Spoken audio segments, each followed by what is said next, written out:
Check it out, check it out, check it out. Listen, people, it's Thursday. What day is it? It's Thursday.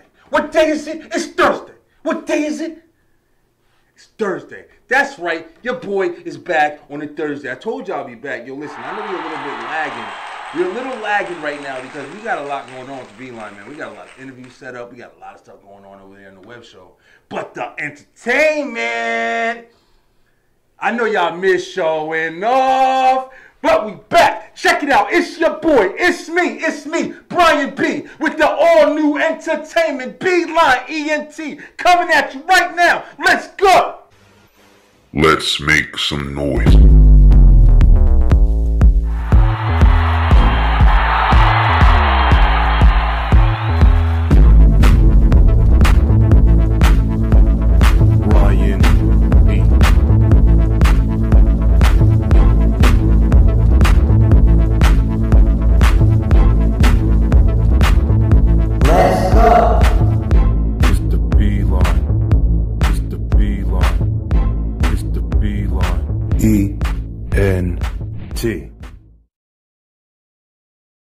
Thank you guys so much. Of course, we're very happy to be back with you, entertaining and all. Yo, it's your boy Brian B here. If you haven't already, please hit that like, hit that share, hit that subscribe, and make sure you're checking us out every time we put new material. It's for you. After all, it's for you. But check it out. This is a brand new episode. We haven't been out for a while. We got some things for you today. We're trying to keep the regular order of things going. And I know you don't see anybody with me. You don't see the screen on the screen. But I actually got a guest today. This is going to be very exciting, y'all. So, for the first time ever, I have the person who made me. He's here.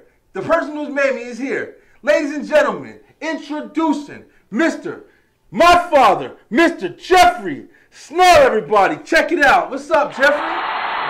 Dad? How you doing, everybody? This is Brian's father. My name is Jeffrey Snell. I go by the stage name of JS Make Peace. Make Peace Entertainment in-house.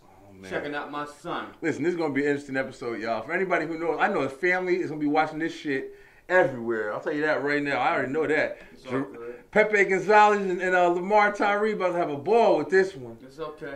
But we're going to have a great interview for you today. Yo, I've been talking about it for a long time now with on this show. My father, he's been in music his whole life. You know, it's one of the reasons why I was one of the, brought up in music as well. So it's like, we have a very heavy music-based family. So I figure having my father on is going to give you guys like a little insight of where, like, we come from and different experiences we have built over the way in the industry. So it's going to be a really exciting interview. And like I said, kick back, relax. I'm spreading it all over. He's going to drop a lot of knowledge today. We also have the top five. We're going to be talking about top five holidays. Holidays is coming up, yo. It's crazy. I'm going to drop some knowledge on y'all about some new things we got coming on the show. And it's going to be a lot of fun. But first off, all right, Dad. So here you go. This is your first time on the experience. Let me ask you, have you been watching the show, keeping up with everything we doing on the Beeline? Yes, I do. I watch it as much as I can. Why wouldn't I? My son is doing it. He's doing an excellent job. Yeah, we're having fun over here. My son. Yeah, we're having fun over here, man. One of the biggest things we do is, like, being able to interview so many people. When we first started the show off, we did a lot of entertainment-based things on the web show, the Beeline web show. That's the first show we started. That was when we had more like a podcast idea. We wanted to kind of get, just have a show where we come on and talk and just do different things. And it was a lot of fun, but immediately it started turning into entertainment. It was just music, everything from rappers to Grammy-nominated artists and things like that. And that's the reason why we wanted to break off and do this entertainment show. So that's why I know, like, when I was speaking with these people, a lot of the times when you were doing the things you were doing with music, whether it would be managing artists or, telling me about my grandmother and them, the music knowledge, history they have in the past, it was always something that I guess no matter what happened, I couldn't get away from that field, that industry. It's inevitable. So I figured I'd have you on and you could talk about, like, where our family, began in music and in entertainment. So go ahead. So without further ado, I'm going to let you introduce yourself, tell them how you're doing, tell them where you're from, and give a quick, introduction to yourself. Okay, hello everybody. Once again, my name is Jeffrey Snell. I'm Brian's father. I go by the stage name of Make Peace of Make Peace Entertainment. We are originally from Newark, New Jersey. Yes, that's where we're from. Right now, we live in Atlanta, Georgia area. We've been in the music. My family's been in the music for a very, very long time. Before a lot of these stars and everything that's out today, we was like one of the first families out back when Michael Jackson and them came out on Motown. My mother and father was performing just like them, and that's where we got it from. So me, my sister, my Uncle John, my Uncle Jerry, my Auntie Denise, we considered ourselves the Jackson Five. As a matter of fact, our name was the Five Stair Steppers, and that's how we got started. We used to sing in the basement of our house in Newark, New Jersey, on 13th Street. That's where it all began. That's when we used to do all music in the basement with live band entertainment. My father was a bass player, mother lead singer. All my family members played instruments and had a band called the 20th Century Movement. So that's where we got it from. So my mother and father, they made records and things like that. They went to this record company in Philadelphia, Pennsylvania, and they recorded their first single called Hot Pants, featuring Cecilia Snell. And that stayed on the charts in New York City, radio stations, WBLS, 98.7 KISS. My mother's single stayed on the radio for like 11 weeks. And boy, we was the biggest things in our neighborhood. When they found out that my mother had made the record, my mother and father, they made mad money with the band. And then we moved out of Newark, because we was living in Newark, and the city of Newark, we was living kind of hard, because that's the hard city, the chocolate city, New Jersey, the brick city. The chocolate city. I ain't never heard that shit. City. That's what they call Newark. Damn, Newark that was back in the day. Yeah, that's what President Bill Clinton called us the chocolate city. That sounds like some racist shit right there. That's where we came from. That's where we came from. The chocolate city. It was hard. I never heard that. It was hard in Newark, and that's where we grew up, and that's where we came from. But once my mother and father made money off that one song, they bought their first Cadillac, a jet white Cadillac, and then they moved us to Plainfield, New Jersey. And it was a lot nicer because that was like the suburbs. And they bought, like I said, they bought a white Cadillac. That's one of the first things they bought with the money. And then they moved us to Plainfield. They bought a white and red house to match that white Cadillac. My mother called the Cadillac the Snow White. And we was big and bad when we moved to Plainfield, rocking our big white Cadillac and new house and everything. And that's where I grew up. So you said that, so Pops used to, who was the founder of the band? Like, who got the idea together? How did you guys formulate everything? Okay, my dad, Charles Snell, he's the one that, he's the founder of the group. He was a bass player. And, okay, my mother and father's music history goes back to when, back in the doo-wop days, they started out as a doo-wop group, just singing in the bathroom. You know how all doo-wop groups start out. They start out just doo-wop, singing. Doo-wop, doo-wop. For those who don't know, yo, listen, I know it's probably a younger crowd. There's going to be some people out there that know exactly what he's talking about. Yeah, it's a type of, doo-wop was like a type of music, 60s, right? Yeah, the 60s. Like swing music. They didn't play a lot of live instruments. They just got like 4 to 5 people together and they harmonized. And they just sang. And they sang in the bathroom. Okay. Because you hear that good echo in the bathroom. So they used to do that, like when they was in school or any place that they could go and they could get a good echo. And they would just go there and they would just harmonize. Only voices. And that's how my mother and father started out singing. So they started doing that together? Yeah, they did. How did they meet? Let's ask that question. I don't think I ever knew this question. How did Grandma and Papa meet? They met in school. Elementary school into high school.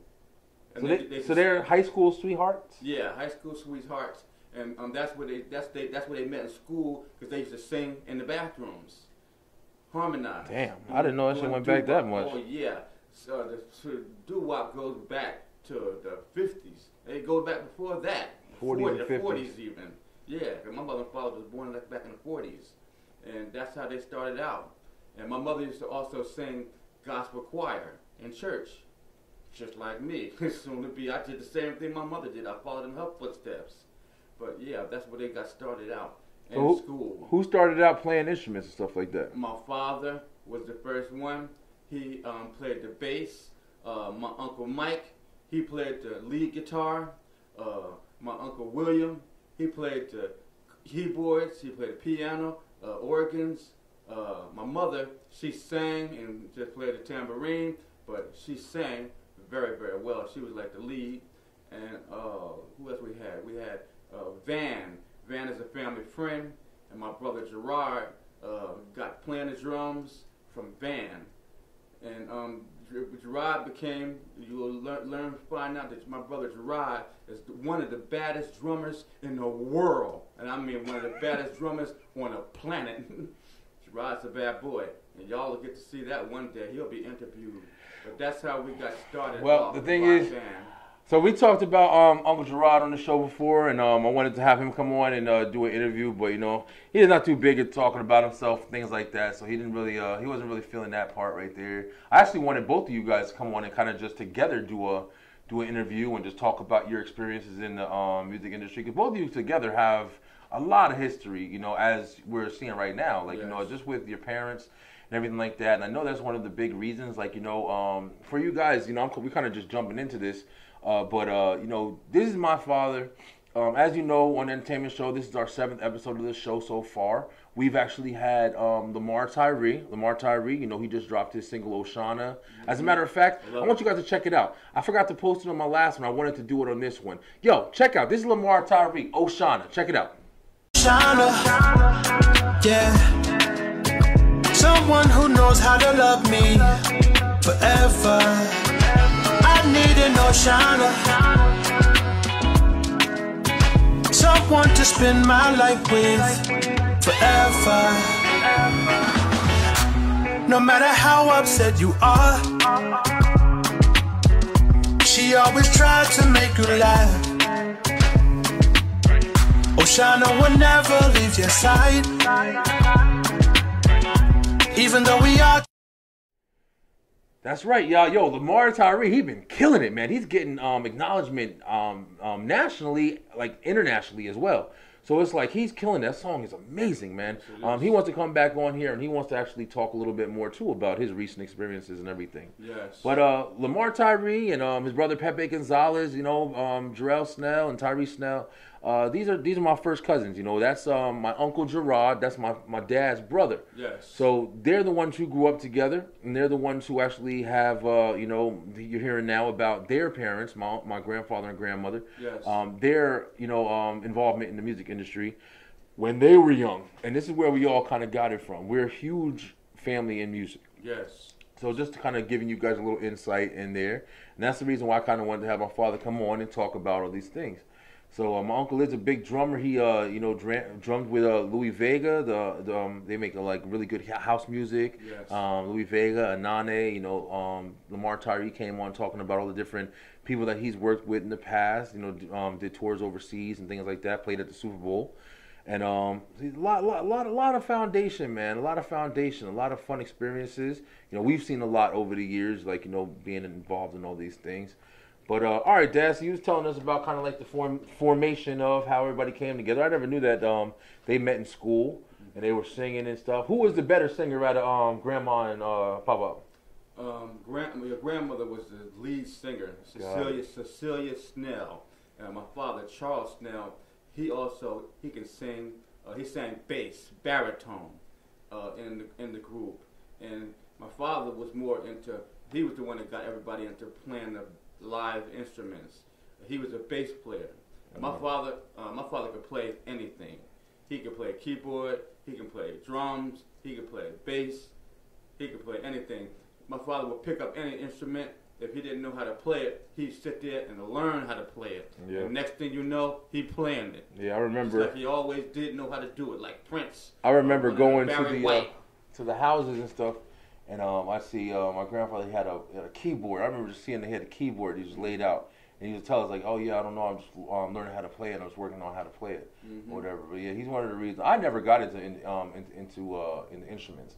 I always was interested in drumming. I was interested in the keyboard for a while, but I was always a writer. Writing was always my thing. That was one of the things I picked up from traveling with you, with the different types of artists and stuff that you were, managing at the time over the years and stuff. Right. So let's get into that topic. One of the things I always tell you guys about my father is he's managed multiple artists in transition, like trying to make it in the industry, and he's taught me a lot about the business side of it. So when I'm speaking with people on here, I'm understanding exactly what they're talking about, having your paperwork correctly, and how the industry will destroy you if you don't have your stuff correct. Exactly. But I've seen a lot of this stuff happen, and so let's get some insight.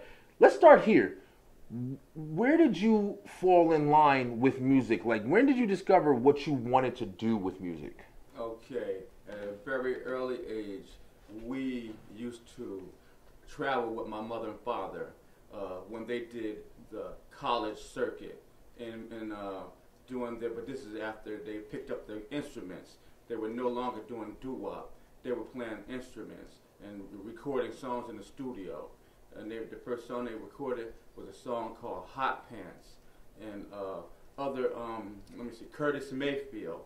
Younger kids might not know of him. Yeah, I know. Curtis Mayfield was the guy that did the movie soundtrack, music part of the movie Superfly. And that was a real big movie back in the 70s. Yeah. And he also did another song off that same soundtrack was called Freddie's Dead. And he did those two songs, and they helped blow up that Superfly soundtrack. So the movie Superfly was big all over the world. So my mother and father met Curtis Mayfield one day at one of their shows, and he asked them to be an opening act on his tour. And he was doing a college circuit, college tour. And he was doing Superfly, and he was doing Freddie's Dead, and my mother and father traveled around doing their hit song, Hot Pants. And they went all over the college circuit, all over the United States, and they were performing as an opening act for him, and that's where they got their big break. Okay, I didn't know that either. So what started you, as far as when you first were like, because like I said, you've done management and stuff like that for talent and stuff like that. Well, at the beginning, what did you want to do when you said, hey, listen, I want to do this, and this is what I want to do as far as getting into music? Where was your beginning? Okay, my beginning came by, I used to listen to my mother all the time. Once again, she's getting ready for work. She's in the bathroom. She's singing in the bathroom. Once again, in that bathroom, you can get a nice echo from your voice, like singing in the shower type situation. So I used to hear my mother singing in the bathroom while she was getting ready for work, putting her makeup on, and that's all she used to do is sing around the house all the time. So I started to do the same thing, and I picked up on singing. Oh yeah, I sang in the gospel choir in church. That's where I really got my first start, just like my mother. They say lead by an example. You're going to do what you see around. You're going to do it. More than likely, you're probably going to wind up doing it. That's what happened with me. I saw what my mother was doing. I liked it. And then I wanted to see if I could sing. So I started singing. And lo and behold, I could sing and hold a halfway decent note. And my mother noticed it. And she started working with me. And then next thing you know, I'm singing in choir in the church. And the next thing you know, I'm singing in school. Okay? And my mother was proud of me, and she was helping me out, and telling me keep on going, and telling me how to sing the proper way. And I remember her telling me, Jeffrey, stop singing out your nose, and open your mouth up, and sing, and project your voice, and stop singing out your nose. You got a powerful voice, use it. And listening to her and working on it, I just got better and better. And next thing you know, I'm singing in church, I'm singing in school. I'm like one of the best singers in the whole school, where I was doing, my music teacher found out that I could sing, and she started working with me and putting me as the head vocalist, the lead in our chorus. I was the lead vocalist in the choir, and that's where I started. And I started singing like, she had me singing like corny opera songs. And I didn't like it, but I learned to like it after a while. And the kids in school, at first they was laughing, but next thing you know, they heard how I was singing, they were laughing, but everybody around school talking about, man, you got a good voice. Man, you can sing. And that's how I started singing. So you wanted to, basically, at that point, you wanted to become a singer? Or were you still interested in different fields of the industry? I wanted to become a singer, and I just kept singing while I was in school. And then as I went by, as time went on, I wanted to learn how songs were created. I used to listen to the radio, and I used to sing to the radio and try to keep up the words on the radio. And one day I just thought to myself, I was like, how do these people remember these words and stuff like that, and these songs and whatnot? How do they remember this and stuff? I'm listening, I'm singing along to the radio, and it was just struck my curiosity of how they did it. So I started to research the music business. We didn't have no computers and stuff back then. We had to go to the library. So I went to the library, and I picked up this book in the library on songwriting. And that's what started it off with me, getting into the music business aspect of it. That's the first thing I did, was look up how to write a song. And then I read that book, took that book at the library, and I never take it back. I kept that daggone book. Come get him, y'all. And I studied that daggone book up, inside out, from cover to front cover to back cover. And I read that book, and I learned how to write songs, and that's where the administration of music business began. So yes, writing songs. That's interesting because it's weird when to me it's weird whenever I hear somebody. How do I say this? Like, I don't know. Maybe it's because I'm always looking for like that natural talent. I'm always looking for like that. I guess a lot of people do, especially when it comes to like singing and rapping, even artistry or whatever. If you heard that somebody read a book how to become a good artist or a good drawer or something like that, to me it just seems like it's not as genuine. It's more like taught. You know what I'm saying? It's like research and then development. But those people who are just kind of like, you see them at 4 years old, 5 years old or whatever, and they just pick up a microphone and just start singing and sound like Aretha Franklin. Like that's like where like the talent and the skill meet the I don't know, like the naturality of it. But when I started writing, I don't know if I can take it as I did it just. I was good at English and language arts and stuff like that in school. I was always good at writing. I used to write stories when I was little about like the neighborhood kids we used to hang out with and everything like that or whatever. I used to write about my cousins. I used to write a whole bunch of different stories, just make up stuff. And then music was where I really started to write. Me and Jarrell and Tyree and Felicia had that band we used to sit there and do, singing Girls Around the Summer and all that stuff or whatever. We were trying to be like, we didn't even know what we were formulating. We were kind of just imitating what we were seeing you guys doing. Right. And we knew that at the time. And, then after that time had passed, like I didn't have as much of an involvement in music until I started hitting like, middle school. And that's where I started writing and developing and stuff like that or whatever. And you started rapping. Rapping, yeah, all of that stuff or whatever. And it's just like, it was something that came natural because I think it was just something I was always around. Mm-hmm. I remember going to the studio with you and the different artists and things like that or whatever that, you were managing at the time. Yes. From hardcore hip hop to, R&B singers. Things of that nature or whatever, going to the different talent shows and seeing all the different talent that was there. Right. It was kind of absorbed for us.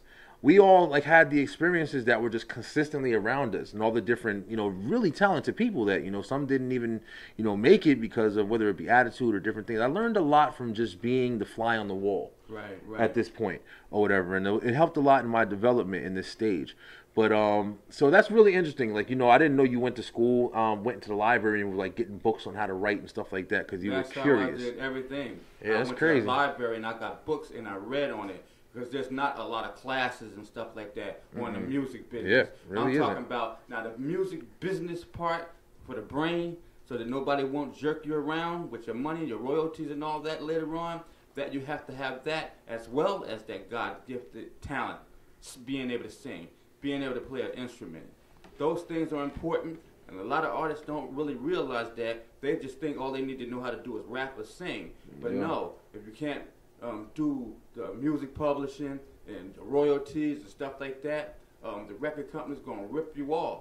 So I called myself grabbing the books and learning how to do it, so I would be book smart as well as talented. So I would be a well-rounded artist. Yeah.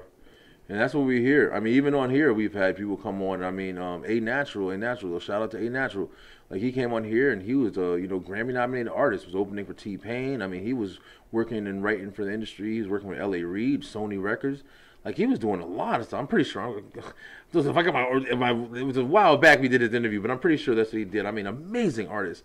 But he was sitting there saying, like, just the headache of the industry, man. If you don't have your stuff correct, if you don't have your, whether it be your royalties or owning your music, owning your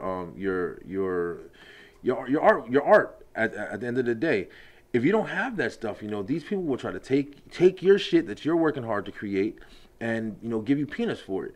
In a nutshell, you know what I'm saying? Like, that's what the consequences are of not covering your ass behind your talent. And I guess that's why it is intelligent for people to work hard, to know the back end and not just rely on your talent to push you forward, because your talent can get used and you can be used.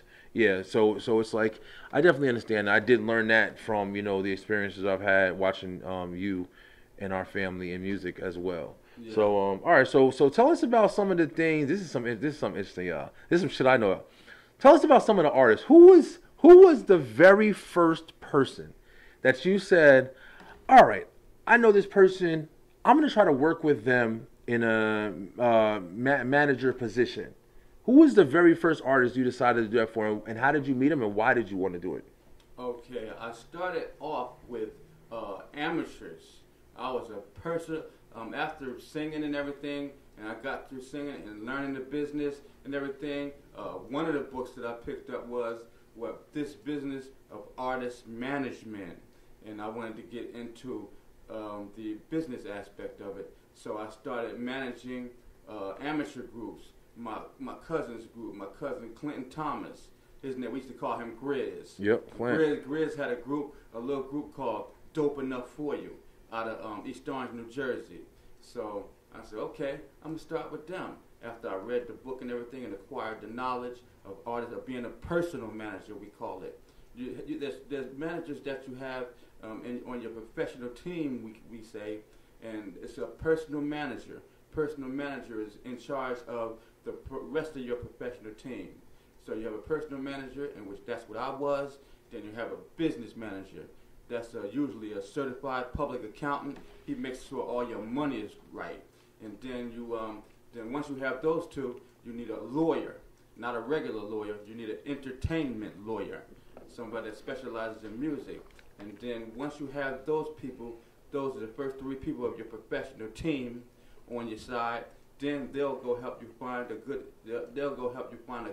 booking agency that'll help you get shows, paid shows. And once you have that, that's your whole professional team.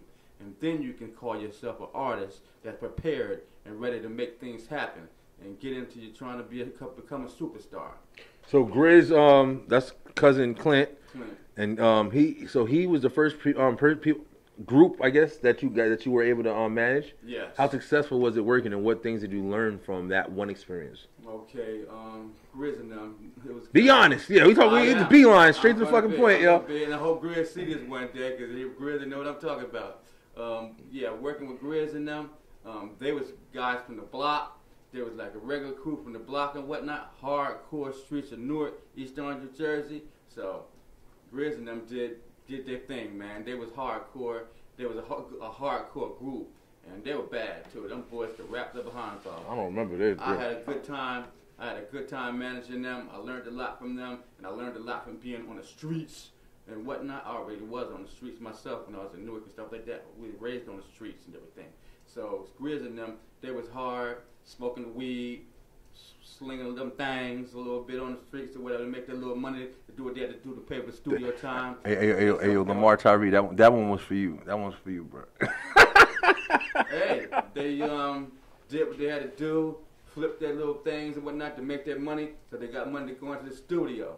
And that everybody did that. It's a hustle. You know what? Let me tell you something. A lot of artists that's out there, the big artists I'm talking about, the big superstar artists, I'm not going to name no names, but sorry to say it, but selling that stuff on the streets is how they got their money up, to do their studio time, set up their record labels, and make their money.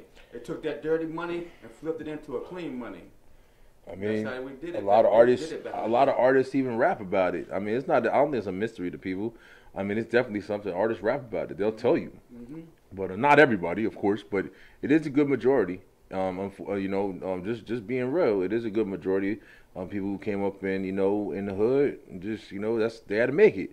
Hustling. You did what you had to do, no matter what it was. Everything could be a hustle. Flip them chips. But that really is a big part of it, But so they weren't easiest to work with, as I can imagine, because like I said, I've seen a lot of the people that you did go through managing, and there was some that had very successful come ups after. One of the stories I always tell is when you were managing Charlene Gilliam. Yes. And Charlene's actually, she's a world-renowned writer, writer at this point. She's very well-known, a very successful career. Yes. I was really young when I was watching her, come up in shows and things like that, the Greek Fest, right? Yeah, the Greek and, Fest. Jones Beach, Long Island, New York.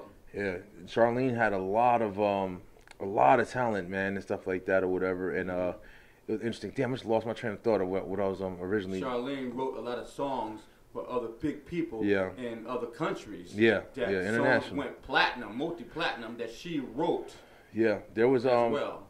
So there was a lot of successful people that you dealt with, but there was with a lot of talent. And then Charlene is one of the ones who definitely made it in very successful career. Yes. But what about the other ones who you come across? I mean, there was a couple of guys. I don't really want to name names too much because I don't want anybody to see this and feel some type of way or whatever. But out of the artists that you did, how many of them would you say, just on a percentage kind of base, were you surprised didn't really make it? I know what I was going to say, and I'll get back to it, Beeline, but I'm actually interested in that question right there.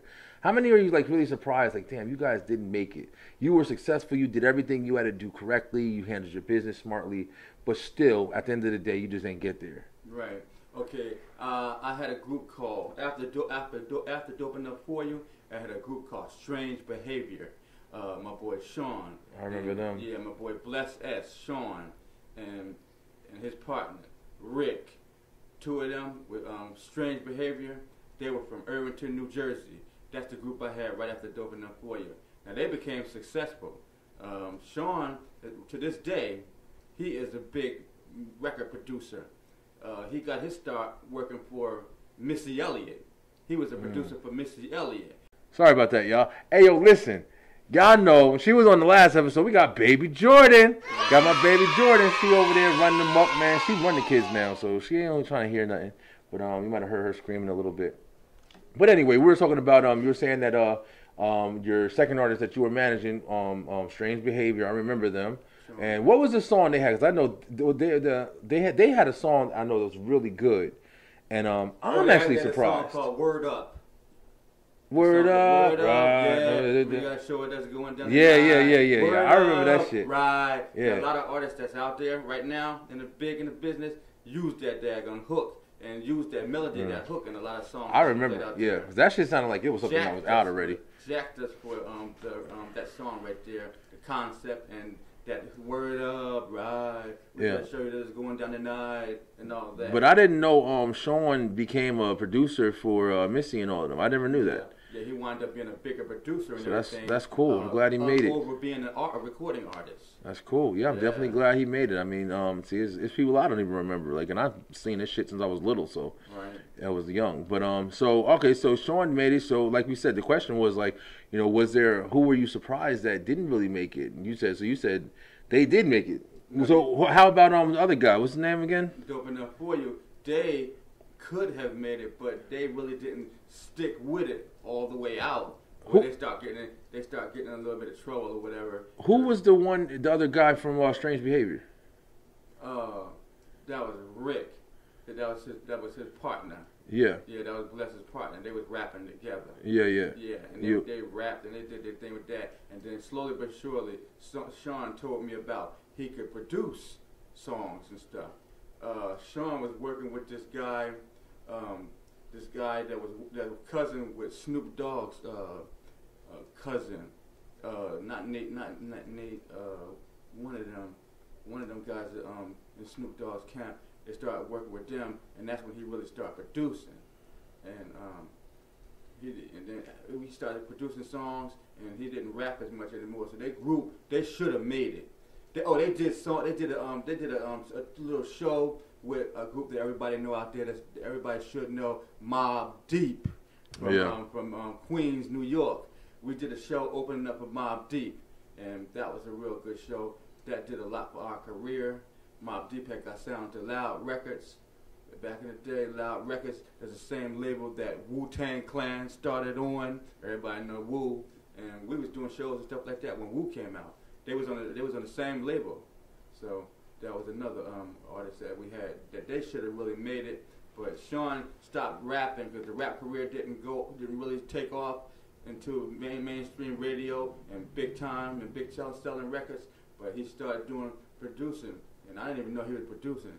But that's where he really got his start, from producing records and everything. And he produced a lot of records for big artists that's out there, and that's what put him on the map. And that's where he made his money. Oh, so he now he's one of the biggest producers out there, because he's still producing songs for other artists that's out there. And his production company is doing very well. I don't manage him anymore, but we're still cool. We still stay in contact. Much power to him. Yeah. Glad to hear. Yeah, I really didn't know what happened to them after. Like I said, I was young. I was really young when all that was going on, so I didn't really remember all of that. But okay, so that was so those are your starter groups. Okay, so where did you find yourself, like, where it was like, okay, man, damn, this is a lot of stuff going on, and really deep into it. The story I was gonna tell that I forgot, I lost my train of thought and everything, was with Charlene. Charlene, she did, I think it was the Queens County Step Show. Yeah, it was Queens College. Yeah, Queens County College Step Show, big arena, and they were having like the step show from the colleges, the all over the state, the sororities and stuff like that. Stepping. Yeah, they do the stepping and stuff like that, which is freaking fun, man. We went to a bunch of them, and it's so much fun at those damn shows. I remember them like it was yesterday. But one of the things that I remember specifically, and I told this story a bunch of times, was Charlene sang the national anthem. I think she sang the Black national anthem, for at the shows, at those events. To open up, yes. And one of the people who sang the, regular national anthem or whatever that was, there before anybody knew who the hell she was Ashanti. And Ashanti sang, and we didn't remember it, right? Am I telling it right? Okay, I'm just trying to make sure I'm not bullshitting. Ashanti was there, and I was like, I had to be like 11 years old, maybe 10, 11 years old or whatever. But Ashanti was there. But one thing I do remember strongly is she couldn't sing for shit. Literally, I remember people in the audience booing the shit out of Ashanti, yo. And no hate. I'm just telling the truthful story that I fucking remember when I was younger. I gotta take up my girl Ashanti. Oh, this love nigga my girl. That's my baby. No, but I'm gonna stay I on love my baby. That's when Ashanti had first started out. She wasn't a star at that point. They worked on Ashanti. Ashanti had got better. She was like an amateur singing at that particular time. I was just trying to make sure I was correct in my thought process, because that's before she had a record deal. I was young. A record deal don't make you sing, though. I'm just saying. No, yeah. Motherfuckers can sing right now on the street, man. Well, she got better. I bet you one thing, Ashanti got better with time, and she became Ashanti, doing all them songs and stuff like that. Yeah. With those artists that she sang with. She sang with. I mean, no hate. Hey, yo, Ashanti, listen. Much love. I like a lot of your shit. I know Ashanti. But, that's why I can't sit here and do my girl like that, because that's my people. And she how you know Ashanti? She became to be who she is. How you know Ashanti? Ashanti's mother was trying to get us to manage her. Yeah, I remember that. They saw Charlene singing and everything, and Ashanti's mother came up to us because she wanted us to manage Ashanti. I remember that. After she saw what we did with Charlene. Yeah. But Ashanti went to go get a bigger deal with the record company that she's with, and she's who she is now. Yeah. Ashanti made it. Irv Gotti now. But I always tell that story, especially on this show. It's just one of those things that I remember. Just like just things that you kind of come across, like just being in this industry, man. You never know who you're gonna meet, who you might boo off the stage, And then next thing you know, you're gonna be buying their fucking records in the stores, man. And that's what's so crazy about this industry. It's not always about your best talent. It is a lot of who you know. It is a lot of who you meet. It is a lot of your work ethic, even. So it's like, you know, you could be the greatest singer in the world. Like I was saying before, like that's why I asked you, like how many people are you surprised didn't make it? Because me myself, I can think of so many people that I was watching you in the studio. I was listening to these amazing songs being made. Albums being made. You understand? Like albums being made. Yes. And I'm saying to myself in my head, damn, nobody picked up none of this shit? I know there was tapes in the car we used to play every time we used to go to see somebody in the studio or go to meet somebody that was coming up or whatever. So you'd have their demo tape or whatever. And you pop it in, amazing fucking music, man. Yes, and it'd be great rappers, artists, whether it be hardcore, rap, R&B singers, whatever.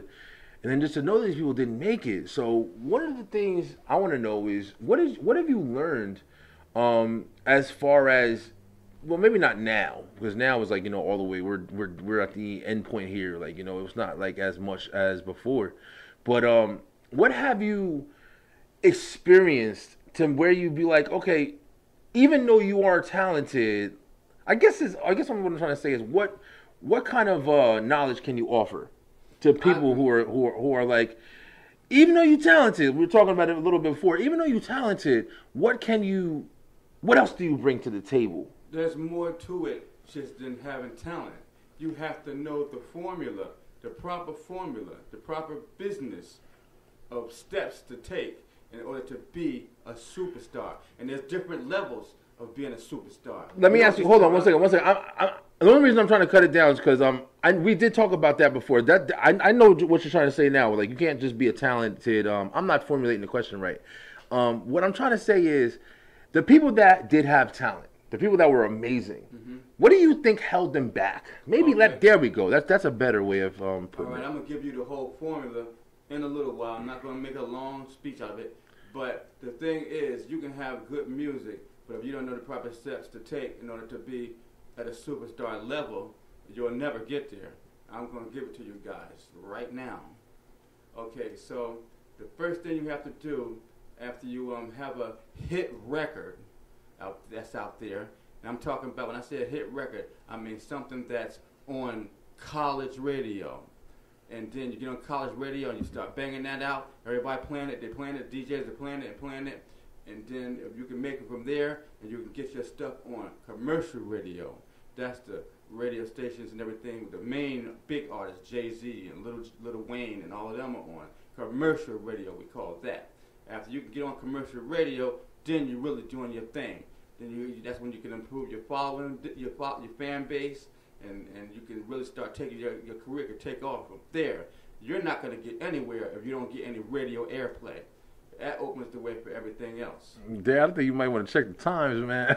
No, well, not. Yeah. That might have been in 1995, I didn't even get to social media. This is definitely a different world now. Social media is a plus now. Yeah. But it all started out that's back when people was listening to the radio. Yeah. That's what let's clarify that one right there. That's how long I've been doing the music business. I've been doing the music before social media. So, but you know what? That makes me a well-rounded individual because I did it from the old to the new. That's why I can tell these young guys how to do it now. And that's still in play. You still can't get anywhere. I don't care about, you can have as many followers on Facebook and Instagram as you want and Twitter if you want. That's still not going to get you anything better than getting on commercial radio. Once you're on commercial radio, now, next step that a lot of people don't know, and I'm telling my nephew Tyree and them this right now. I was so proud to hear that they had got some radio play and got their videos played on mainstream video shows and things of that nature. Once you get that hot single that's out there, this is the formula a lot of people don't know, and I'm giving it to you guys right here. Once you get that hot song on the radio, hourly rotation, you can approach a bigger group that's already out there, like an Ashanti or like another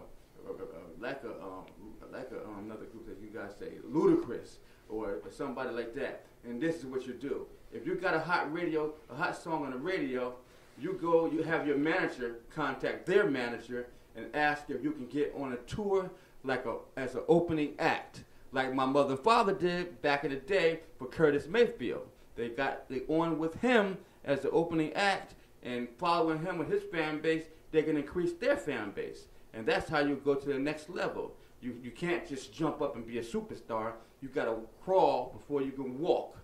That type of situation. So once you get a song on college radio, commercial radio is listening to college radio to see what that next artist is, next hot new artist is. Once you get on commercial radio, bam, you got it. Have your manager contact somebody that's out there doing big tours and selling out stadiums and things of that nature, and get, if you're lucky, and can talk them into being an opening act for them, then you out there opening up for stadiums. And that's how you grow your fan base. And the only way somebody that's big is gonna let you come out there and open up with them, you got to have a slamming radio you have to have a slamming radio song on commercial radio. And once you get that slamming song on commercial radio, then they'll let you open up with them. And then after that, you tour with them. Next thing you know, you're on tour with another big act. Next thing you know, you're a big act. That's the formula right there. If you follow those steps, you will be on your way to superstardom. That's heavy. That's heavy, man. I mean, I don't know. That's hard for me. I can see that working back in the day, but I don't think that's the steps that you would gradually take at this point. I mean, it may be part of it. I didn't mention social media took play. Yeah, but social media is the dominant form of interaction at this point. Yeah. Everything you do is going to be. I mean, one of the biggest things I've learned since from doing the show and just trying to make it in the industry was it's all about your hustle. Like, literally at the end of the day, it's all about how well you market yourself, how well you put yourself together, how much time and effort you put into your craft. True. Like, because you can sit here and, I mean, you could get lucky. You can get lucky and just bump into somebody who hears you playing your own music out of your car in the parking lot. You probably wind up being a one-hit wonder. That's a possibility. But there is a lot of things where if you don't have a following, like even now, like, it's one of the things with the Beeline. That's why I'm saying like, share, subscribe. Like, I post everything as much as possible because I want people to see my work is what I'm pushing forward. It is my material. It is my talent. It is my skill. It is my own nature, whatever I'm trying to bring to this to be, looked at by other people as entertainment, entertaining for them. I want a following off of that. You know what I'm saying? There's going to be a lot of people who might see my shit and say, oh, I like that, and then keep on pushing. You know what I'm saying? A lot of motherfuckers is like that. That's what I feel. A lot of people is going to be like that. That's how I am. Well, social media helps you build that fan base. Exactly. And that's why I think that the radio is one of the things now that, of course, it's going to help if you hear a song on the radio. But how many people are listening to the radio now, man? You listening to the radio? No, radio is they got internet radio. You listening to the radio when you drive in your car? Maybe you listen to the radio. Yeah, you listen to Pandora, but that stuff is pretty much formulated so you can hear what you want to hear. You can make a whole playlist of every song you ever liked in the world. Yeah. You can make a playlist that's just if you want to hear what's new, what's hot, just find just what's new, what's hot. It's harder to have discovered music now because everything's formulated just to fit what you want. So to find something new in what you want, you have to look for it. And I think that's one of the biggest things. There'll be a lot of times where a new song will come out by an artist you've never heard of before, and you're like, what the hell is this? Where did this come from? I bet you one thing, you don't have to listen to Lil Wayne, look for Lil Wayne. You don't have to look for Beyonce. You don't have to look for Drake, because their stuff is on commercial radio, and they out there doing big tours and selling out stadiums. Here he goes now. He knows what he knows. But listen, yeah, you don't have to go for them because they already made it, though. But you want to be, and check it out. But that's how it was, though. You want to be on their tour, so you opening up with them. Next thing you know, you open the headliner. Okay, you got an opening act. Then you have a mid-level act, and then you have a superstar act. Those are the levels. Yeah. And you have to, like I said, you got to crawl before you walk, baby. And some people can just get lucky and get out there and be right off the bat, they're a hit and jump right to superstardom. But 9 times out of 10, they opened up for somebody or they did somebody for a background singer before they were an actual lead singer. Definitely, there's definitely a hustle. I definitely do agree there's a hustle. Nothing's easy. No, nothing's ever easy. Mm-hmm. I don't think anybody in this conversation is saying like you're just gonna walk out the door and become a superstar. But what I'm saying is, I think that the steps that you're saying are definitely dated, way dated, because I definitely feel like there's a lot more that can be done without the reliance of even a label. And that's even what people who have come on the show and they said owning things like your masters and stuff like that, not being manipulated by the system, is where if you're marketing yourself correctly and you're putting yourself out there, whatever way you're doing it, Of course you're going to be, you know, hitting the fucking gravy train a little earlier if there is a way you can collab with Drake, if there is a way you can collab with Beyonce, if there is a way you can collab. People pay for those features those guys, as well. Those guys were, okay, this is my motto. Everybody was nobody until they're somebody. Okay? So Drake and Beyonce and all of them, they were nobodies until they became superstars. They had to work their way up and start from the bottom and work their way up to the top. I guarantee you they opened up for other people or did background singing for other people before they were superstars in their own right. But if you have that complex, then who was the very first person that made it? If your method is you have to open for somebody in order to be famous. Who was the very first person that was famous? Somebody had to do it without opening for somebody. Somebody had to become a name without having another name to follow. That's you understand? True. You know? That's true. So it's like, that's what I'm trying to say. Like, that goes way back in the music business with Fats Domino and B.B. King. And but those guys, innovators. A Little Richard. You know what I'm saying? Innovators. Yeah, so they're the guys where everybody else copied off of James Brown, Michael Jackson. Originators. Originators. Started off from copying Jackie Wilson and James Brown, made Michael Jackson. You see what I'm saying? This level is this thing, and you learn from people, and you get better as you go along if you stick with it. And if your talent is good enough, and if your team, your acquired business knowledge is good enough, you'll make it. It takes a combination of things, not one thing in particular. But you're right. Back in the day, people were a lot more talented. They grab a daggone acoustic guitar. I didn't say that. They grab an acoustic I didn't say that, guitar, I didn't say people are a lot more talented back in the day. And write their own song, that one person, and grab a guitar, write his own song all by himself, bam, and put his hits out, and he's doing his thing. But he's still got to go through, how am I going to be, everybody going to know who I am, in order to like my music in the first place, to declare that I am somebody, and then love me enough to follow me and buy my stuff and support me to the point where I'm a mega superstar and there's millions and millions of people just losing their mind just to look at my face or try to touch me, ripping my clothes off or whatever. So that's what it takes. Like you said, back in the day, I'm giving you a formula that's a little easier because you can have the talent, but if you don't know what to do with that talent or you don't do the proper things with that talent, you're not going to go anywhere. Yeah, I definitely think. I mean, I hear what you're saying, but yeah, I definitely think your advice is dated, bro.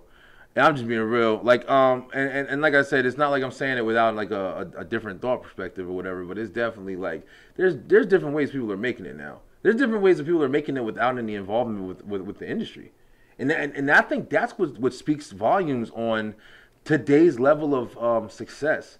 I think that the biggest things people have to face nowadays is not their talented. People are incredibly talented, man.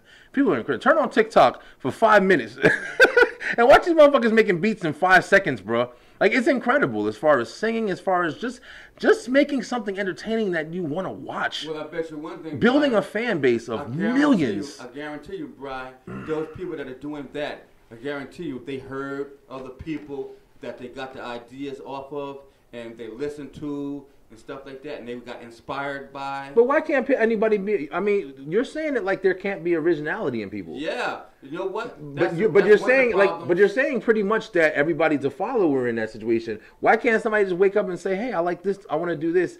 Like, are you saying that everybody who grows up now, even though I'm not saying that there's not people who see something and want to imitate it or maybe mimic it, whatever, but I am saying, like, I'm not taking the character away from people and saying, hey, nobody's originating anything anymore. No, they're not doing it like they used to. Back in the day, these kids are doing remakes of stuff. They're sampling. What they're sampling is the older people before them stuff. But don't you think? New stuff. Okay, but let me ask you this, Dad. Don't you think that somebody who takes a sample, let's say you've seen this, you can see this. Mm-hmm. Let's say you take somebody who took a sample of a song that was a country song. You hear there's a commercial out doing this right now. It's fucking amazing. Like, it's great. It's like, you have a country song and it's like dun, dun, dun, dun, dun, dun, dun, dun, dun, and it's just that little shit right there or whatever. Mm-hmm. And somebody took that shit and you've taken that might be a part of a country song, and somebody who loves country music is gonna love that. Right. And 1 billion people who love country music is gonna love that. The bigger the hit somebody was. But listen. But somebody took that piece of that country song that everybody loves in the country world and remixed it into something that everybody from the country and now maybe the hip-hop artists and hip-hop lovers are going to be a part of that. So that alone, even though it's a sample of something, if you're looking at, well, he took that from somebody else, so it's not original. But he took that sound, same way you get a sound from just banging on the thing. That's a sound.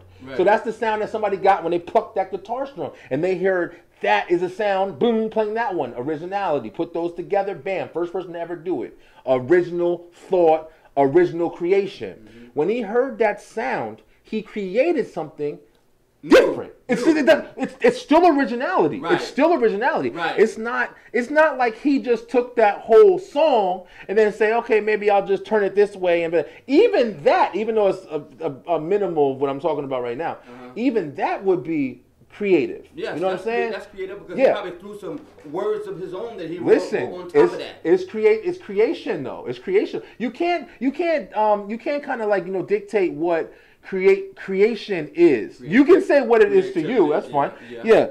You can say what it is, like as far as opinion. But I mean, I feel strongly that people have a lot of ways to express themselves or find ways to do things by using the world around them. Okay, before you were able to pluck a guitar string. Now you're able to pick up an app on your iPhone and say, hey, this got drums on it, this got this. You hear tss, tss, tss, and then you press something else, don't, and you don't dance, and then you put that in the system. I saw somebody make a song off of striking matchbooks. Oh yeah. You understand? You like anything.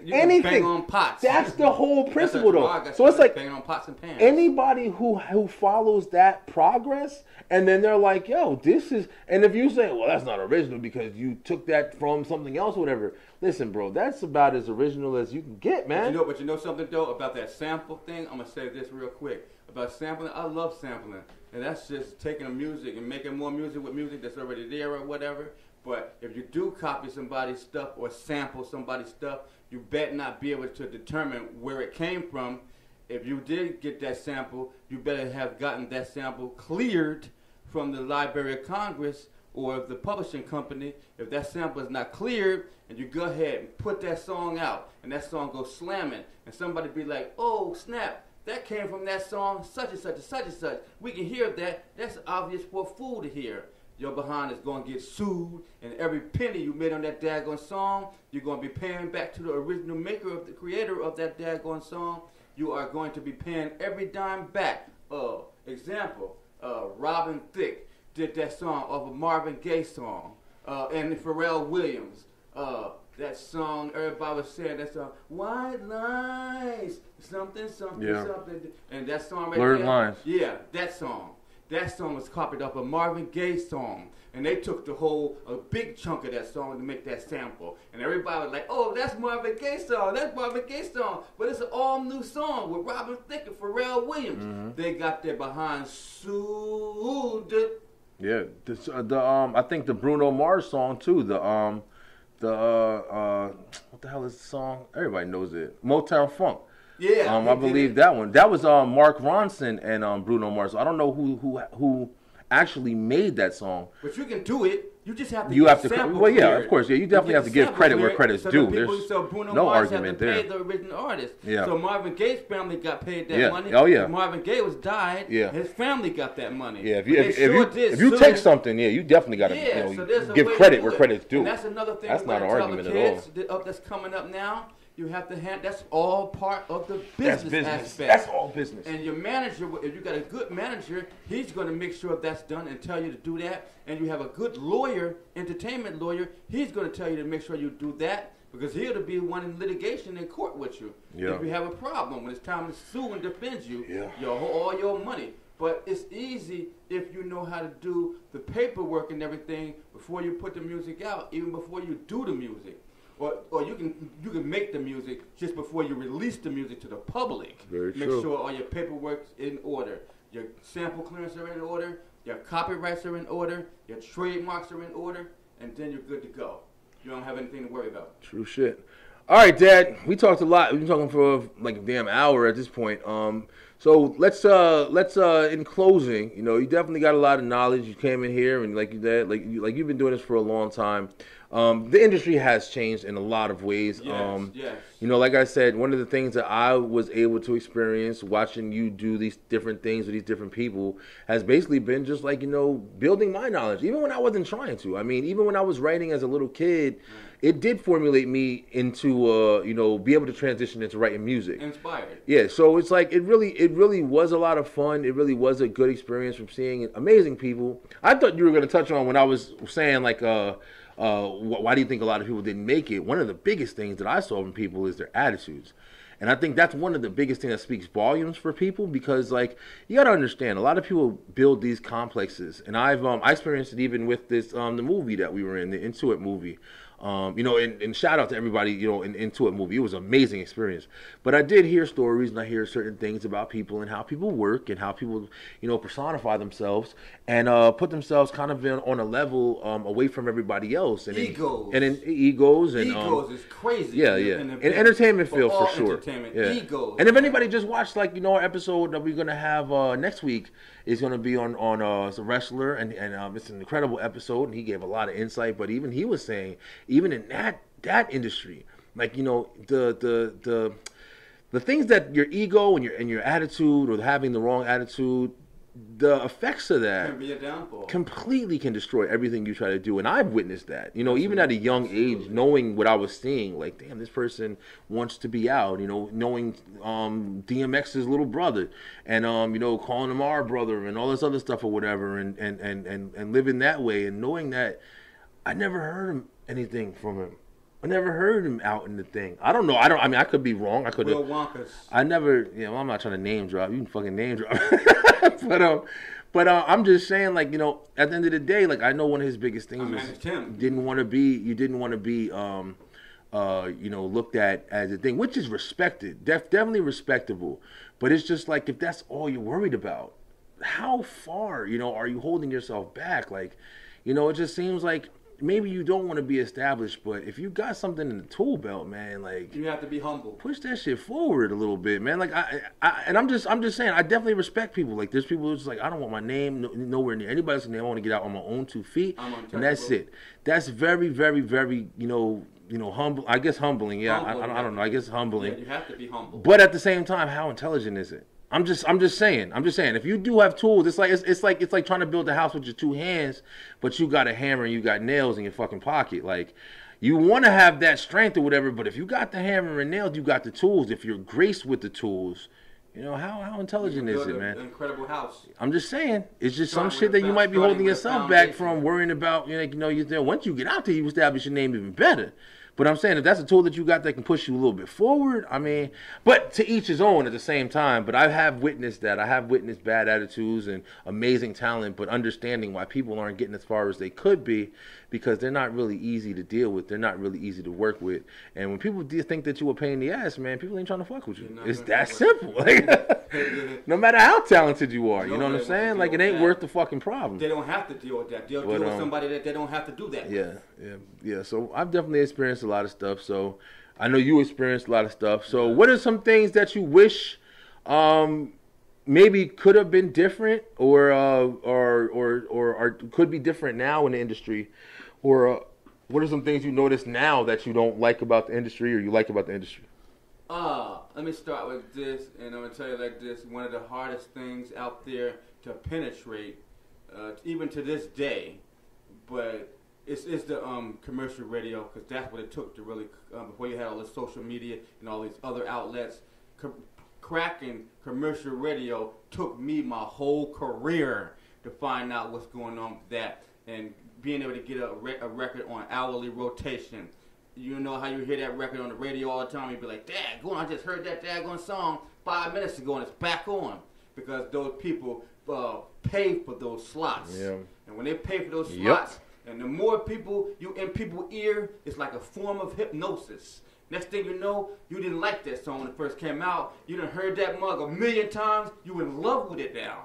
That's one of the benefits of social media, right? Because that's one of the things where when y'all see my videos, when I post a video, I post it 6, 7, 9, 10, 12 times, just because I'm trying to get that one ear. I had a preview. I'm gonna find it. I'm gonna play the clip of it.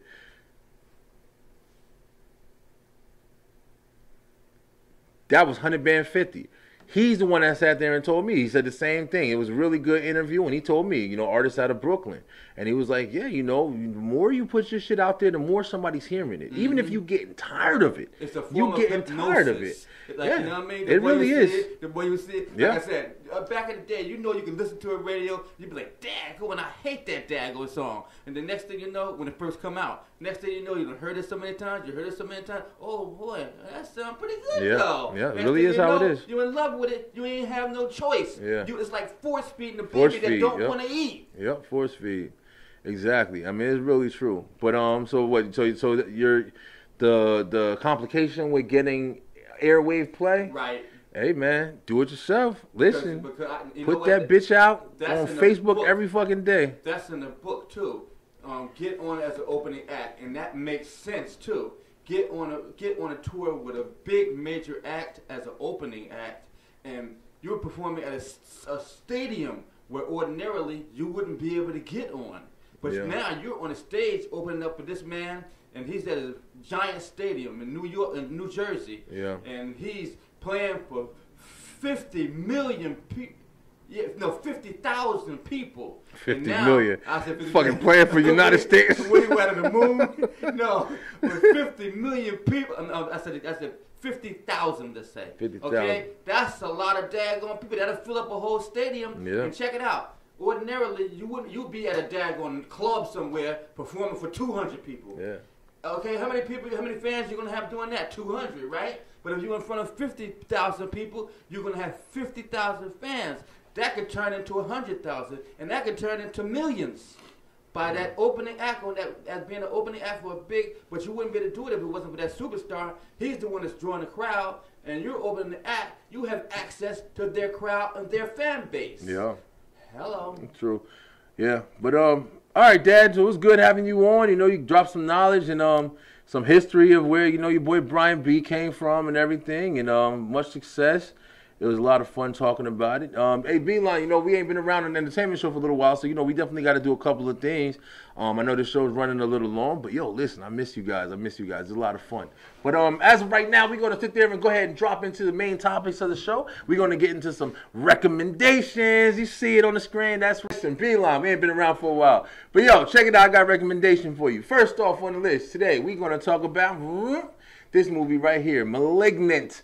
Malignant, everybody. Listen, this is produced by James Wan. If you guys know James Wan, he's the guy that came out with the Conjuring series. In my opinion, probably one of the best horror creations of this generation. Listen, I know people are very big with horror. My father's actually really big with horror. It's one of the reasons why I'm so big with horror movies. Yes. And the Conjuring series is phenomenal. But let's take a fucking break real fast. Because listen. All right, Dad, I know we do not share opinions on this movie right here. Yeah. This is what I think about Malignant, all right? I'm not going to, spoiler alert. We're going to talk about it a little bit. But I really just didn't. I thought the concept was interesting. It was intriguing. But I just thought the shit was dumb. Let me tell you something. That daggone movie started out to be a horror movie, and it wound up being one of the best kung fu movies I've ever seen. Hey, listen. Beeline, listen. The fighting in that movie was incredible. This guy man running backwards and whatnot while he was fighting. He doesn't even know what to call it. That's how bad that shit was. Dislocating his bones and relocating his bones to do things. That movie, to me, the martial arts and the movements and things of that movie was incredible. Listen, we're going to talk about Malignant, all right? This was Malignant, all right, in a nutshell. This lady had a fucking problem, right? And she had some shit growing out of her head, right? She had some shit growing out of her head. Had some shit growing out of her head, right?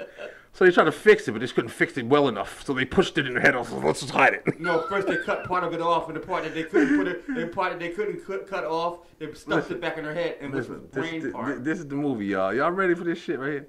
Listen, so she had an abusive boyfriend. After a long time of this thing, they just shoved back in her skull, right? So one day he got really abusive with her and pushed her and hit her head too hard. And she was pregnant. And that unlocked the being inside. And it came out like one of them things on Alien, how it bust out your stomach, and it had arms and stuff. It had arms, a mouth, a head. It was like a Siamese twin. Yo, y'all watch that they had to cut off. Listen, I'm gonna stop telling y'all the movie now, right? Two separate humans. Listen, but this is the thing right here. This chick over here running fucking backwards through the. That was the best part. What is you talking about? That was the best part. Like I said, that was the best part. No, it wasn't. Her limbs would dislocate so that they can relocate backwards. And then he was running backwards. I was like, oh, and fighting backwards. Hey, B-Line, this chick put her clothes on backwards like a fucking crisscross and ran through the movie trying to kill people. Spider-Man climbing walls and shit. That's precisely what they did. Listen, I couldn't fuck with it, yo. I'm glad y'all. Hey, I saw some reviews. You gotta got mixed reviews, you just gotta see it to know what we mean. You gotta check it out. I mean, I definitely recommend checking it out. You know, see it for yourself. I didn't tell you the whole plot, but I told you a lot, a little bit of spoilers in there. But they still gonna enjoy it. But listen, check it out. You know, big ups to James Wan. I definitely respect him for his creations. He did Insidious. Another one of the biggest horror movies in this generation. The monster at the end running on sideways on the wall and things like that. It's crazy. Fucking Spider-Man, supernatural. Spider-Man backwards and shit. Yeah, exactly. That's exactly what it is. But yo, listen, looks cool. I said that to say another one. We didn't cover this movie yet on the recommendations list, but yo, bam, another one.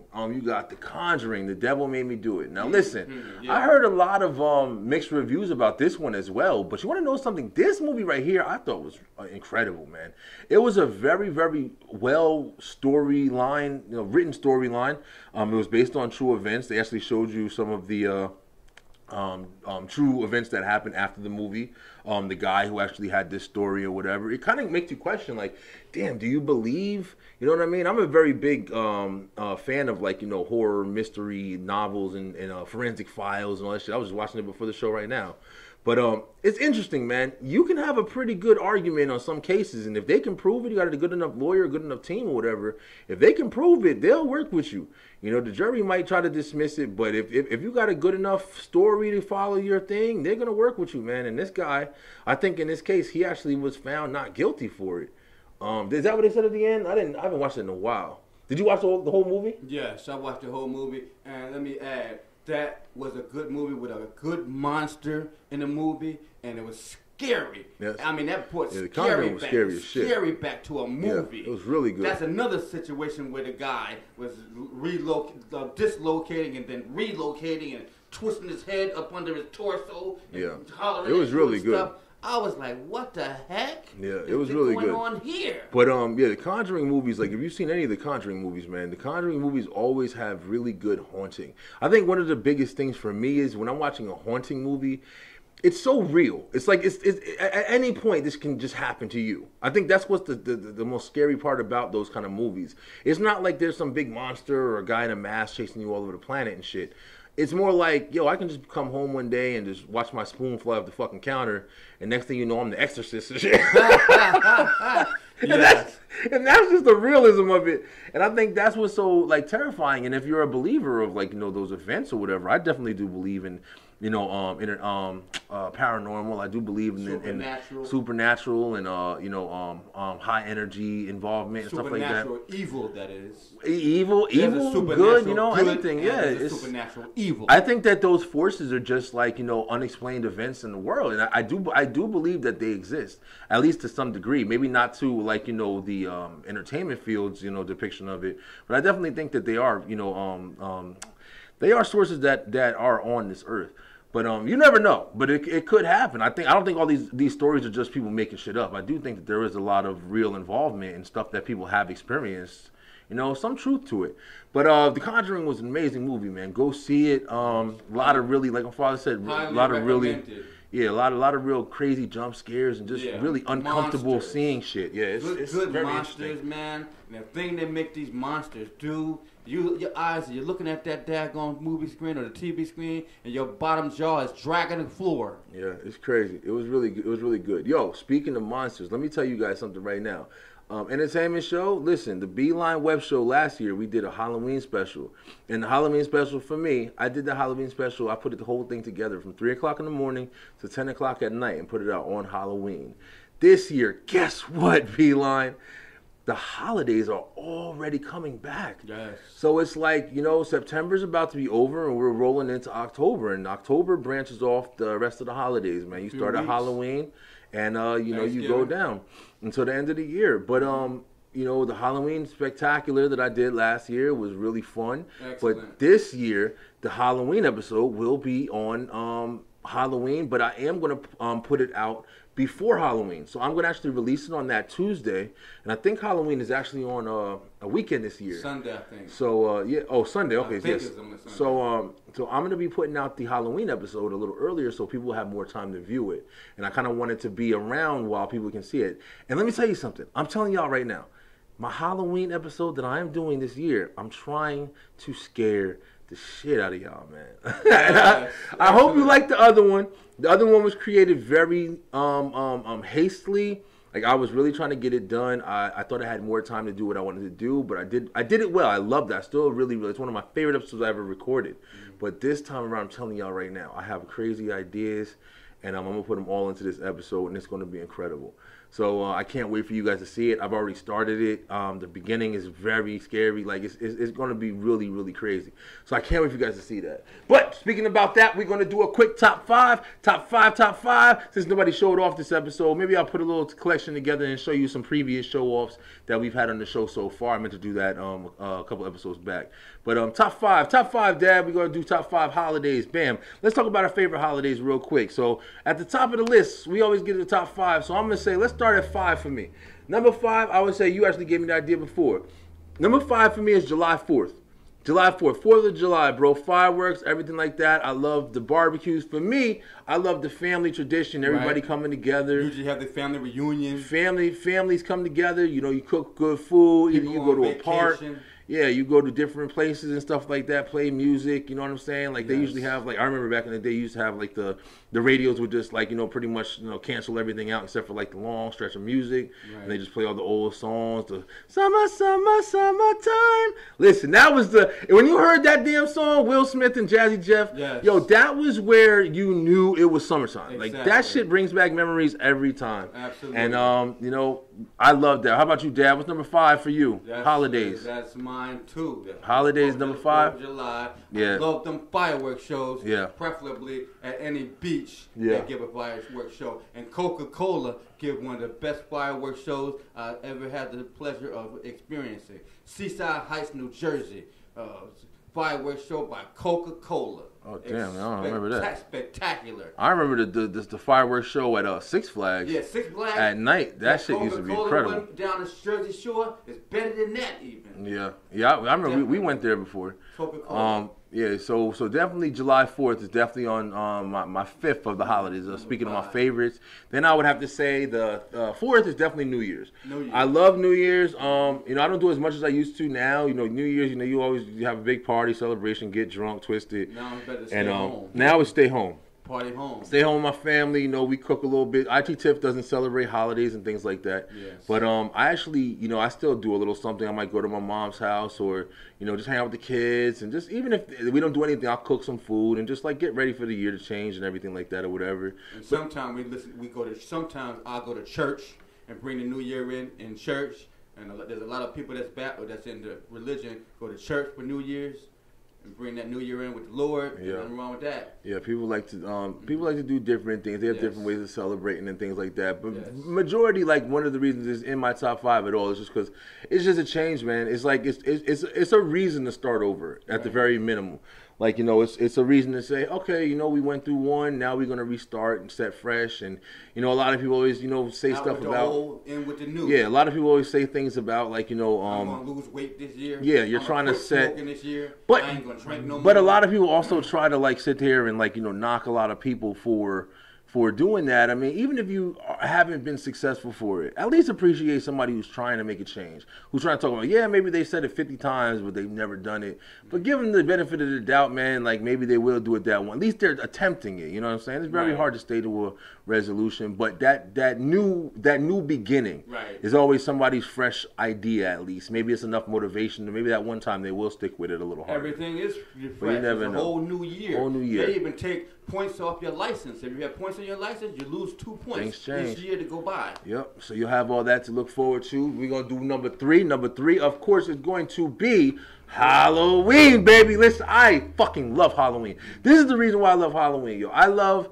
First off, I had a great Halloween experience when I was a kid. We did a lot of different things as far as trick-or-treating, dressing up. We did all of that shit. I've talked about it on the Halloween episode that I had last year.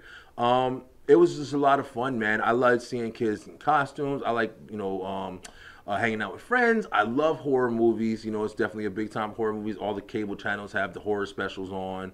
I used to love watching shows where the shows would do the Halloween specials or whatever. Everybody's doing a Halloween special. It's Everybody's incredible. doing a holiday special on TV. A lot of fun. Adults can enjoy Halloween just as well as the children can. Yeah. And if they have children, they may as well, because they got to be with the kids and take them out and do things with the kids. They might as well have fun at the same time. Yeah, one thing that I always wanted to do, I always wanted to see it. I'm still going to see it when this COVID shit gets a little further away.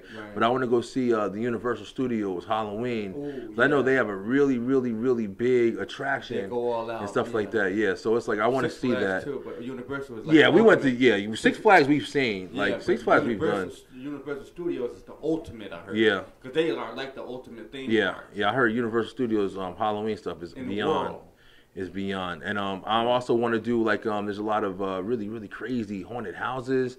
Haunted houses and haunted hayrides are usually one of my favorite things like about Halloween. Like those, you get a nice haunted hayride with the guys running around with the chainsaws. And a real cornfield. It's real creepy, man. Yeah, I mean, I'm one of the people, like, I love being scared. If you can scare the shit out of me, I try to scare the shit out of myself. When I watched Malignant, I was in here. I turn. Whenever I watch horror movies, I come in the studio, I turn all the lights off. I make sure everybody's usually asleep upstairs. I watch that shit like 12 o'clock at night, and I turn all the lights on. I turn my damn studio speaker on, and I just blast that shit.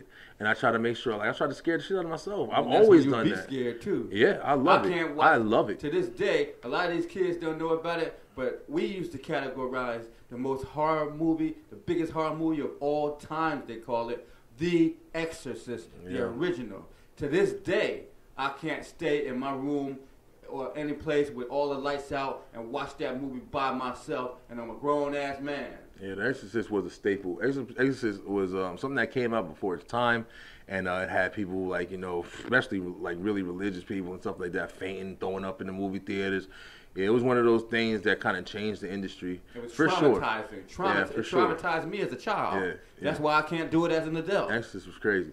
But we're going to jump into number 2, and number 2 is definitely going to be Thanksgiving. Yes, Thanksgiving. Thanksgiving is, fat people like Thanksgiving. Let's put it that simple. But, also, Thanksgiving is also fun just for the experience of being able to have a reason. Have a reason. All the family. Get your family together, man. That's the best part. We grew up in a big family. We always grew up like, everybody getting together and having big cookouts and stuff like that or whatever. And you chilling. Yeah, you chilling. You enjoying people's company and stuff like that, kind of giving you a break away from the regular, away from the norm. Good music. Yeah, good music. And then, but Thanksgiving is like, it's just the experience, man. Every year of my life, like I pretty much woke up and mother's cooked, and I've had a couple years where watching the Macy's Day Parade, watching the parade every single fucking Thanksgiving. I don't care what it is. I'm watching the parade every year, at least some of it. And the March of the Wooden Soldiers by Laurel Hardy. Yep, Laurel Hardy come on. Yes. And it's just tradition, man. It's just one of those things that you like to keep and you like to have with your family and everything. Absolutely. It's been a transition, like with me and IT Tiff or whatever, not doing it. But it's still in the mix. Like, she'll come over and kind of like, hang out with us after we get done like celebrating everything or whatever. But she just follows something different. I mean, everybody's different. Right. But that's one of the biggest things. And then of course, the number one slot's going to, of course, of all time is Christmas, man. Yes. It's nothing like Christmas, yo. I don't give a fuck what anybody says. I don't care where it comes from. I don't care about any of the bullshit. There's nothing like the reason why I love Christmas, man, is because it's just a whole different world, yo. It's something that like I said before, it takes your mind away from the normal. It just puts your whole self in a whole different experience. And if you were like me when we were a kid, you know, you and Mom always were able to get us a whole bunch of presents and wrap them under the tree. And when we actually used to play with physical toys and not just electronics. We used to have so much shit under the tree. And we used to wake up in the morning, man, and just that experience. You know, you think Santa bought them and this and that or whatever, and it's just a story. And it's just giving you something to enjoy, man. At the end of the day, it's a different feel. Everybody's a little nicer. It's a little bit more. I always say, I wish everybody can be like they are on Christmas all year round. Yeah. Why do we just have to wait till it's Christmas for everybody to be joy and good to your brother and love each other and everything on one day? Yeah, you should about always. The rest of the year? But think about it like this though. Here's a sideways way of looking at it. What if everybody always was? Would Christmas be that special? They'd be phony. Well, yeah, that's definitely true. They really be fucking phony. There's no way. That's impossible. Nobody can't be happy all the time. Yeah. When them bills come, your ass gonna be sad. Yeah, very true. Ain't no way it can happen. So we gotta enjoy what we got. So I think that's one. But Christmas has always been fun, man. I used to love decorating the tree and stuff like that as a kid, and you know, just being able to come home and you see the tree, you just know it's different, man. You know, it's just a good feeling. You know, there's gonna be presents all under that tree when the days count down. If you're lucky. If you're lucky, yeah. If you're lucky, and that's a big point, man. A lot of people in this world, like you know, they don't get to experience that shit because they don't have no money in order to buy anything. Yeah, people don't. Santa Claus ain't gonna bring it, but if there's children looking, Santa Claus brings it. Yeah. But if you're bad, you're not gonna get it. Oh, here we go. His fucking 1994. It's the truth. Yo, listen, B-Line, I'm actually thinking about doing a Christmas special this year too, where I'm gonna do something. You know me, I'm fucking always gonna make something happen. But I'm gonna do a Christmas special this year. I wanted to do one last year, but it was kind of we were all over the place last year. So I'm gonna do a Christmas special this year, and the Halloween special is gonna be phenomenal. But that's the top 5. Yo, I got 4th of July, we got New Year's, you got Halloween, you got Thanksgiving, and you got Christmas. That's my top 5. What's your top 5? Leave it in the comments. Please hit us up. Let us know. We're looking for guests too, man. If you guys want to come on and talk about anything on the entertainment show, I need some singers. I need some people who gonna show off, baby. That's right. I need some people that's gonna show off, yo. I want everybody coming on here and singing. Hey, B-Line, Dad, thanks a lot for coming out today. It was a lot of fun getting to know, you know, the history with you and the music. Now people know where I get it from. Yes. Now people know where, when I make these connections and stuff like that, they know that I'm not just speaking out my ass. No. Like I actually been in this shit forever. Years. But you know, thanks for coming on. Absolutely. And B-Line, thank you guys so much once again for coming on and you know, wasting your time with us today and everything like that. We appreciate you guys so much. Like, share, subscribe, leave your comments, and hit me up, man, if you guys want to be on the show. Until next time, stay true, stay positive, pay attention, and as always, you know, keep it real.